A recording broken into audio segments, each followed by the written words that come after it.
Itu subhanallah, itu rukun dah. Yang namanya tetangga saling membantu. Apabila jika ada warga yang kena musibah, itu ada dana sosial yang dipungutin setiap warga setiap bulannya. Ada namanya dana sosial, ada yang namanya dana kematian. Ketika ada warga yang sakit, itu di RT udah siap tuh duit. Warga yang sakit masuk ke rumah sakit nih dari warganya. Berapa ya dana sosial untuk yang sakit yang dirawat? Umpama ada 15 juta, kebetulan jiran dia yang dapat nih, kasih 15 juta. Seadanya. Umpama 4 bulan kumpulin cuman dapat 3 juta, emang rezekinya 3 juta gitu. Begitu juga dana kematian. Dana kematian. Saya punya tetangga, saudaranya ada tuh daerah Sarpak sebelah sana tuh. Daerah Keranji. Audio Jungle.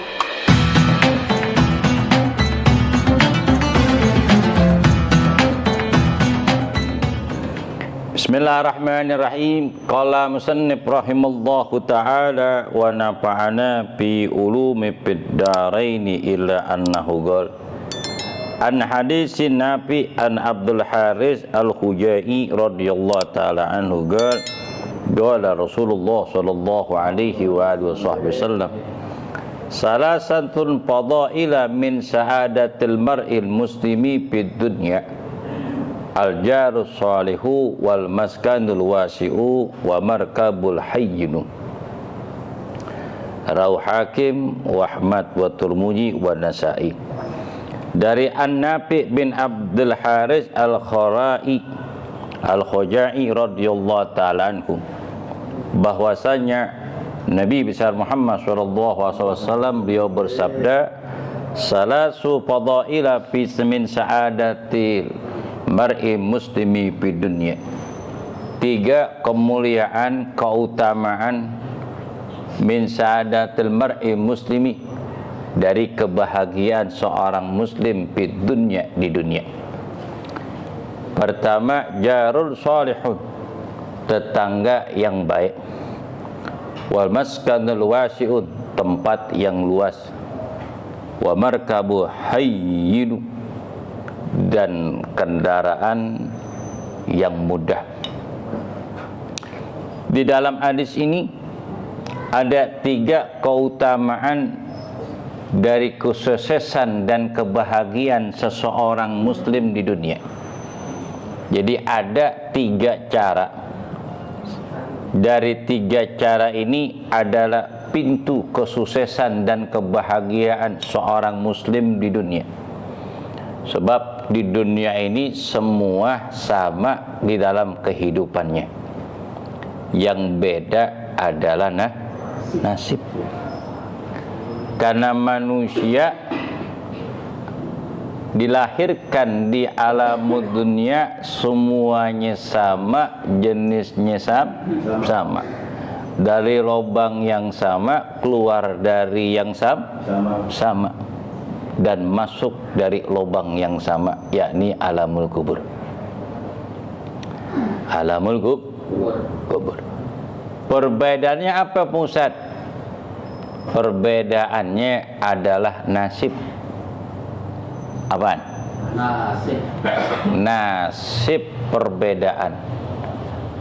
Macam-macam dari nasib seseorang yang Allah telah takdirkan kepada mereka. Tapi nasib itu bisa berubah apabila kita mau. Salah satu fadail min sa'adatil mar'i muslimi fid dunya.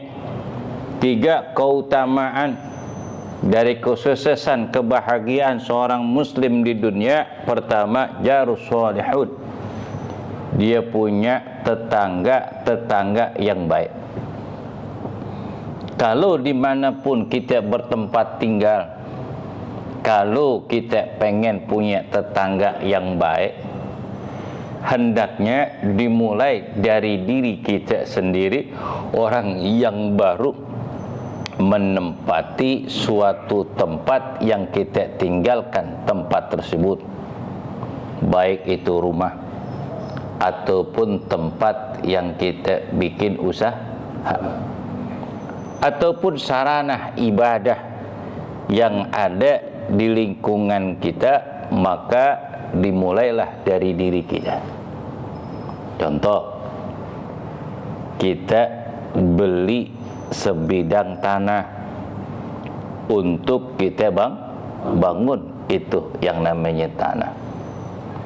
Setelah kita miliki sebidang tanah yang kita beli, kemudian kita akan bangun itu tanah yang kita miliki berupa bangunan tempat tinggal.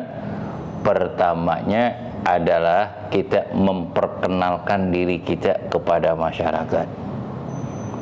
Siapa yang pertama kali kita datengin? Yang pertama kali kita datengin adalah rukun tangga, ketua RT. Datang lagi rukun warga. Kemudian kita datengin, perkenalkan diri kita kepada calon tetangga kita yang rumah yang kita akan bangun. Dari depan rumah, dari samping, kanan kiri dan belakang. Kita datengin, Pak, Bu, saya akan bangun rumah yang tanah yang saya sudah beli. Mohon maaf jika jalan terganggu atau ada suara bising di dalam pembangunan yang saya akan bangun rumah dari tukang yang bekerja. Cakep gak kira-kira? Apa yang kata punya rumah? Nggak apa-apa Pak, silakan. Maafin Pak, maafin Bu. Iya. Kembaliin itu duit 300.000. Ada berapa rumah tuh? Di depan umpama ada 3 rumah, kanan kiri 3 rumah, 3 rumah, seenggaknya 10 rumah lah yang dekat dari rumah kembali 3 juta baru. Itu dimulai kebaikan yang kita lakukan. Kalau kita udah pamit kepada tetangga rumah yang kita akan bangun, umpama ada barang material datang ke tempat kita, umpama ada yang iseng, ada yang mau ngambil, itu tetangga kita bakal ngawasin. Karena dimulai dari sesuatu yang baik, di pertengahan yang baik, nanti di akhir pula akan menjadi baik. Kebaikan itu akan kembali kepada kita. Tuh. Setelah udah jadi nih bangunan, bikin tasyakuran. Bikin tasyakuran. Apalagi ketika kita ngontrol tuh rumah, bawa makanan, kasih tetangga. Kita ngobrol sama tetangga. Itu tuh namanya memperkenalkan diri kita, mau bertetangga. Setelah jadi, bikin tasyakuran, panggil anak yatim. Tuh begitu. Dimulai. Karena dimulai sesuatu, dimulai dengan baik, insya Allah kesonanya pun bakalan jadi baik. Maka kata Nabi, kebahagiaan seseorang muslim yang ada di dunia, jarus sholihun, tetangga yang baik. Man kana yu'minu billah wal yaumil akhir fayukrim jaruhu. Barang siapa yang beriman kepada Allah dan beriman kepada yaumul akhir, hendaknya ia memuliakan tetangganya. Gimana caranya memuliakan tetangga? Menghargai, menghormati.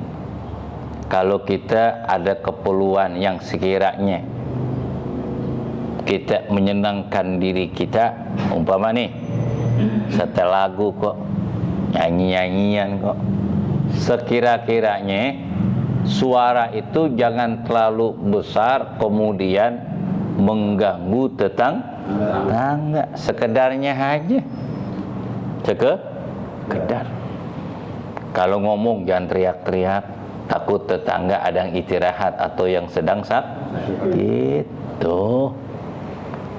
Kalau tamu pada datang jangan sampai tengah malam, sampai jam 1 baru pulang, tawa-tawa. Demen banget ngumpulin orang. Jadi orang pada terganggu. Jangan.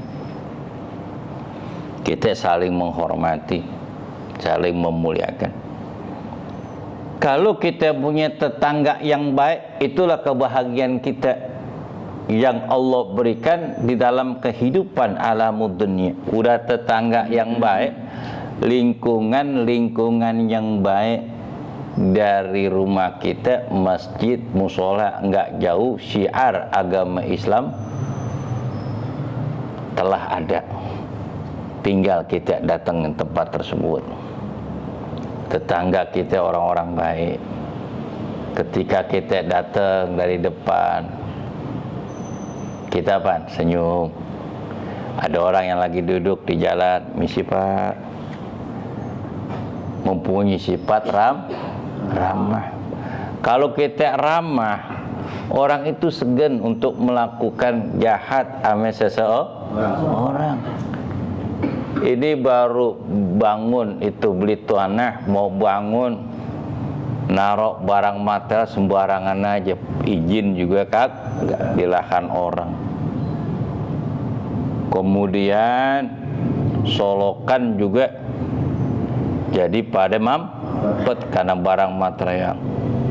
Dibilangin susah banget karena merasa di orang kaya, tetangga orang biasa. Nanti ketika kita susah, kira-kira yang bakalan nolongin, yang pertama kali membantu kita siapa? Tetangga, Bang. Tetangga. Lagi tetangga itu nggak ngerepotin kita. Tetangga itu nggak nyusahin kita. Yang menyusahin tetangga itu adalah diri kita, karena kita nggak mau bergaul dengan mereka. Istilah kata tingkat kedudukannya yang berbeda. Mungkin karena dia pangkat, mungkin punya kekayaan, atau punya keturunan ningrat kali. Iya gak? Nanti kalau mati siapa yang ngurusin, gue tanya. Berangkat sendiri, mandiin sendiri. Tetangga tuh yang bakalan belain. Apabila terjadi musibah, siapa yang pertama kali yang datang? Tetangga. Tetangga yang susah yang datang duluan. Yang belakangan. Karena disibuk dengan urusan dunia bisnisnya. Tetangga tuh yang tukang goreng-gorengan, kang nasi uduk, yang bikin apa? Yang dagang cilok, dagang ini. Itu yang pertama kali datang, yang mengetuk pintu kita kala kita dalam keadaan susah tuh. Karena orang yang seperti itu nggak pernah perhitungan dengan kemampuan menurut kadarnya dalam tenaga, pikiran, ataupun yang dia punya, kadang dibagi. Alhamdulillah, itu kebahagiaan tetangga yang baik. Wa maskanul wasi'u, tempat yang luas.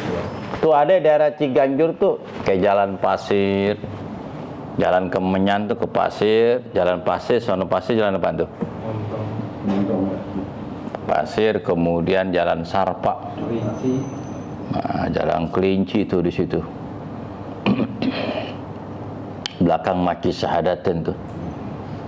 Itu subhanallah, itu rukun dah, yang namanya tetangga saling membantu.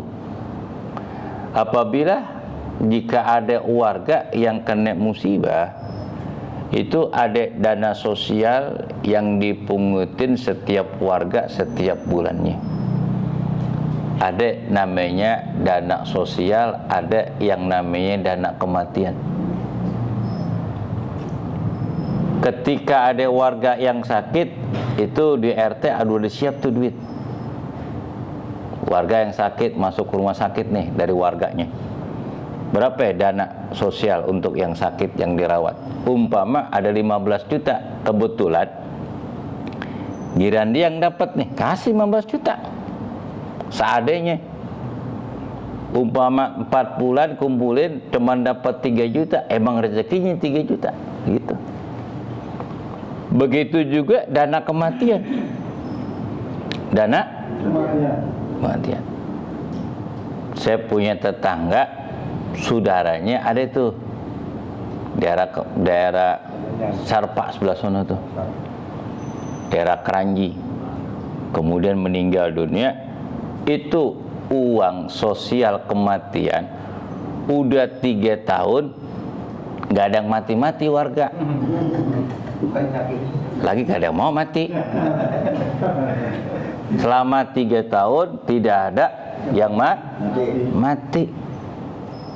Si Fulan meninggal dunia, itu dana kematian 37 juta. Mau situ mati? Dapat nih bonus. Tuh dapat. 37 juta itu digunain pertama masalah sholat, kemudian kain kapan, pemandian, fidyah, penguburan. Berapa dananya semua diambil di situ. Sisanya itu dikasihkan sohibul bait. Pokoknya semuanya itu habis 5 juta. Itu berarti 32 juta bakal keluarganya. Begitu juga acara ketika sampai 7 hari. Malam pertama nih tahlilan, itu warga dimintain 10 orang untuk memberikan konsum selama seminggu. Di acara nikah hari, panggil penceramah, RT yang bayarin. Malam ke-7 RW yang bayarin. Cakep gak tuh?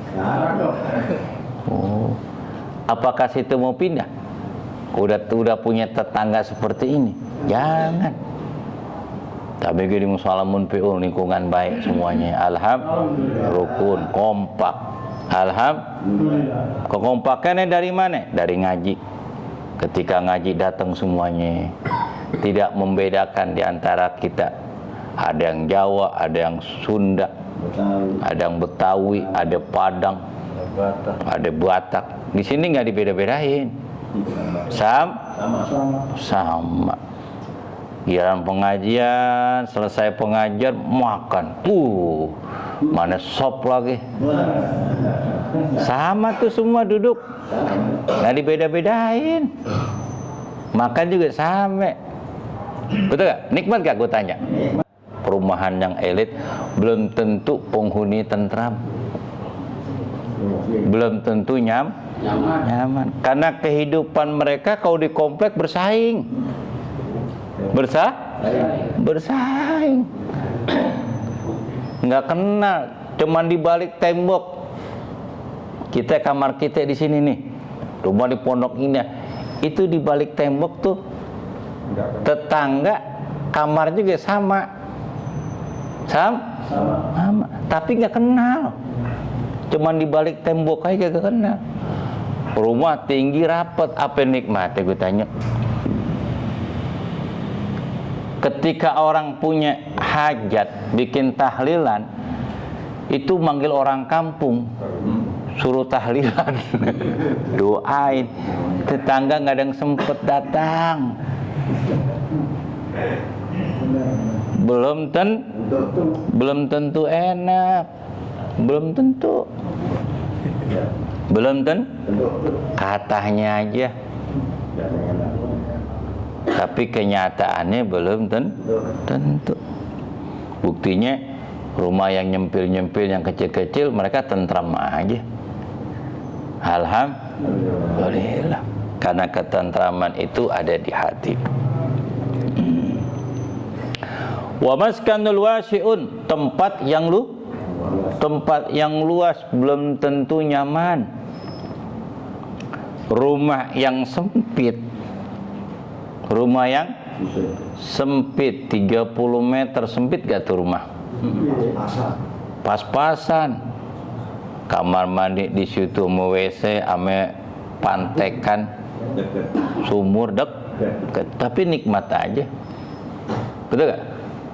Main tetangga, alhamdulillah saya punya rumah 30 meter, tetangga malah 20 meter.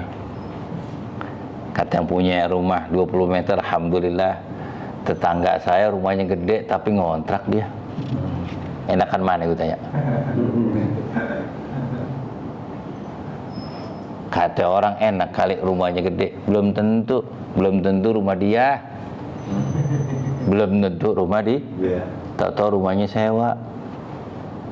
Rumah yang kecil susah banget kali dah, panas banget, jember banget di situ, belum tentu dia susah. Banyak orang pedagang-pedagang di Jakarta, di tempat kiosnya dia dagang, tidur di situ, makan di situ, betul gak? Kadang dia tidur, meja dipinggirin, singkirin, di belakang tidur situ. Nanti dia bikin toko, buka toko lagi, tidur di situ. Ternyata kakala saya datang ke rumahnya, masya Allah, kalah rumah kita mah. Rumahnya minimalis, gede, kanan kiri sawah, luas banget. Masya Allah, lu tidur di Jakarta begini. Pas saya ngeliat kampungnya, masya Allah, rumahnya 2 lantai, ada kayak 300 meter, mobilnya 2, motornya 3, sawahnya luas. Bisa bangun musola, tiap bulan nyantunin orang kampung. Subhanallah, tuh ketentraman. Saya bilang, Mas, jangan bangun rumah doang di kampung, lu tidur di sini. Lu bangun tuh rumah, lu beli tanah, lu bangun rumah, biar enakan dikit. Enakan di kampung pusat, nanti suatu saat saya akan ke kampung.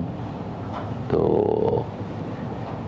Begitu juga kita, biar capek-capek dikit di dunia buat ibadah. Nanti pulang kampung menghadap Allah dalam keadaan bahagia. Tuh. Rumah yang luas adalah kebahagiaan seseorang secara dohir. Makanya kan banyak persangkaan orang. Orang. Kata orang, enak banget naik motor ya, cuman ngegas doang, jalan. Kata punya sepeda, gue gak enak banget, ngenjut, keringetan lagi, capek. Betul gak? Persangkaan orang yang lihat orang naik motor enak. Kata yang punya motor, enak banget yang punya sepeda ya, bayar pajak kagak, beli bensin ngenjut dalam keadaan sehat.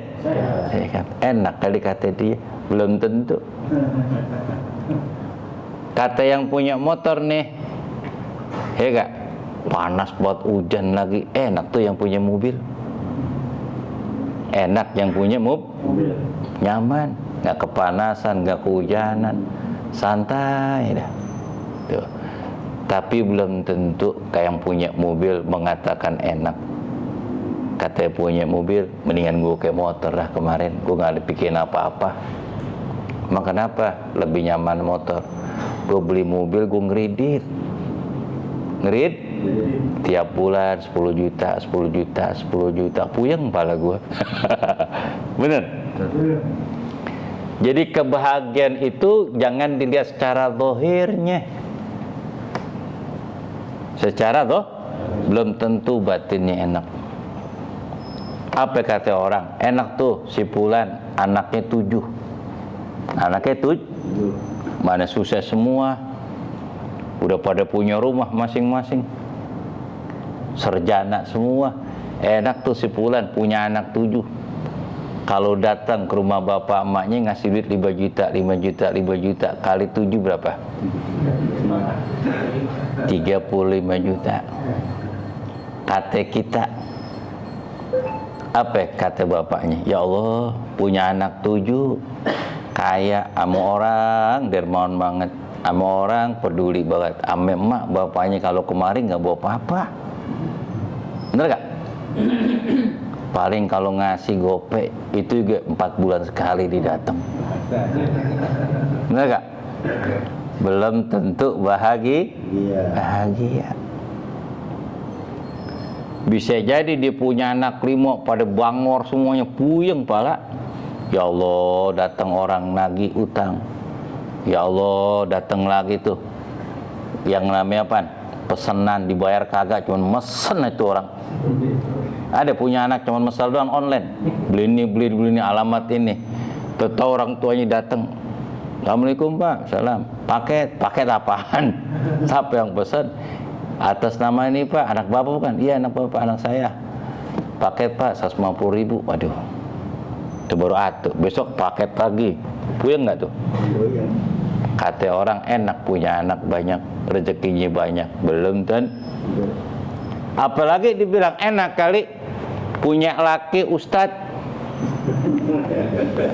diceramain mulu. Belum tentu diceramain anak bininya. Enak kali punya bini ustazah, di ngajar kelilingan sana sini, pulang bawa berkat. Duit ada. Saya orang laki cuman diem doang. Belum tentu. Apa kata orang laki yang istrinya ustazah? Lu jangan dah nikah sama ustazah. Mengapa Pak Haji? Kayak gue nih dianggurin mulu. Pagi jam 7 udah jalan, udah ngajar. Tadi pulang jam 11. Gue pengen ngopi susah, ngombak sendiri. Mau makan nunggu berkat.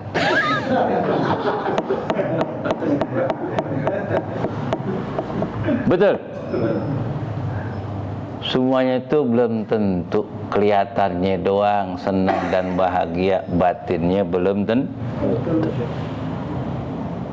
Kata bini orang, enak lu punya laki. Kenapa? Orangnya ramah banget, baik banget sama orang, bares banget. Apa kata bininya? Ya di luar mah baik banget, omongan enak banget, di rumah ngomel mulu, marah mulu, ame duit pelit banget, sama orang tuh adem gitu tuh laki, sama orang baik, santun baik banget, ame bini galak, bini galak. Belum tentu orang ngomongnya baik ame seseorang, belum tentu baik dengan keluarga. Lain dengan junjungan Nabi Muhammad SAW. Nabi di luar baik, tapi di rumah lebih baik lagi. Lebih baik sama orang baik, tapi di rumah lebih baik. Sahabat nanya, ya Aisyah, bagaimana keadaan Nabi di rumah? Kata saya Aisyah, Nabi kalau di rumah sama seperti orang suami yang memayungi, yang melindungi, yang menyayangi keluarga. Kadang-kadang Nabi nyapu tuh, kadang-kadang Nabi nyuci, kadang bersih-bersih bersih-bersih rumah. Tuh Nabi tuh. Kita orang laki nyapu aja ogah. Kalau kerja bakti, masya Allah, pepatu buat bawa pacul, bawa apa aja itu nyapu rajin banget nih warga. Kalau di rumah nyapu ya ogah. Habis makan nih cuman naruh ke dapur orang kagak mau. Tapi kalau di luar, masya Allah, segera banget. Tuh. Kalau Nabi di luar baik, tapi di rumah lebih baik. Itu junjungan Nabi Muhammad Sallallahu Alaihi Wasallam melayani keluarganya. Beliau mau makan, masak apa? Makan, nyendok sendiri. Apa yang telah disiapkan oleh istri, sesuatu yang tidak ada, yang dia tidak selera dengan makanan yang disiapkan sama istrinya, beliau tidak pernah meminta sesuatu yang tidak ada di meja. Beliau makan apa yang ada disiapkan oleh istri. Kalau laki kan beda. Lu gue ngasih duit 300.000, maka oncomnya lencak lagi, oncomnya lencak mulu. Sayur asam, sayur lodeh, duitnya kemana sih? Tuh uang belanja tuh 300.000 gue kasih. Listrik lain, uang jajan lah lain. Minggu. Itu tukang pantek sumur. 300 seminggu. Iya gak? Ngomel kita. Kau Nabi mah enggak. Sallallahu alaihi wasallam. Wa markabu hayyin. Kendaraan yang sudah tersedia. Ya, kita punya kendaraan walaupun jelek, alhamdulillah kita punya kendaraan. Daripada apa? Belum punya tapi suka minjem kendaraan orang yang cakep-cakep. Saya mau tanya, kalau kita minjem barang yang cakep yang jelek? Yang cakep yang jelek, gue tanya. Tetangga punya motor 2, yang atu PCX, yang atu Beat atau Supra, kira-kira pilih mana? Dicek, diambil. Tuh. Tetangga kita nih kanan kiri pada punya rumah, kemudian punya mobil. Ketika kita pinjam mobil sama tetangga nih kanan kiri nih, 15 tetangga kenal sama kita, rumah kita di tengah-tengah. Di sono 7, di sono 8. Samping kanan kiri, berarti berapa itu? Bisa 20 rumah. 20 rumah kita kenal pada punya mobil, kendaraan. Ketika kita minjem kendaraan sama tetangga, mana yang paling jelek, paling cakep utanya? Di sana apaan sak? Tapi 9 tahun 2005. Yang di sana putih tuh nganggur. Punya ketua. Enggak masih cakep. Kira-kira pilih yang mana? Putih. Daripada nganggur, pakai. Masih dikit Tuh, kilometer dikit lagi. Arisan doang. Itu pasti kalau kita minjem sesuatu yang paling bagus. Kenapa? Buat nampang. Biar kata, mobil lu keren bener. Sebetulnya minjem, cuman Allah tutup aurat kita. Untung mobil kagak ngomong, kata mobil bukan milik dia, punya tetangga. Punya tetangga lu nyohor. La haula wala quwata illa billah. Itulah manusia. Maka orang tua kita bilang, orang tua kita bilang, pakailah barang sendiri, walaupun jelek punya sendiri. Jangan minjem punya orang. Takutnya minjem bisa ketika rusak atau hilang, lu kuat gantiin tapi nggak kuat beli. Tuh orang tua tuh ngomong, biar kita hidup sederhana. Lo hidup sederhana itu mulia daripada kita hidup bermegah-megahan tapi bukan milik kita, cuman untuk nyohor doang. Kayak film Bunyamin itu, Pengki namanya. Dipanggil sama bosnya siapa namanya? Pengki, supir Pengki. Bosnya siapa bosnya? Abdul Arif. Arif. Yang bosnya Arif. Dia panggil Pengki. Teman bawa Mercy, dia bergaya ganti nama Prengki. Nyari janda kelilingan. Cewek. Itulah yang kagak bagus. Akhirnya ujung-ujungnya ketahuan. Ngakunya punya perusahaan ini, utangnya di mana-mana, yang bayar bosnya, duitnya habis, tuh, ya gak, gare-gare gaya, tapi dia nggak punya kemampuan, namanya Pengki jadi Prengki, ya gak?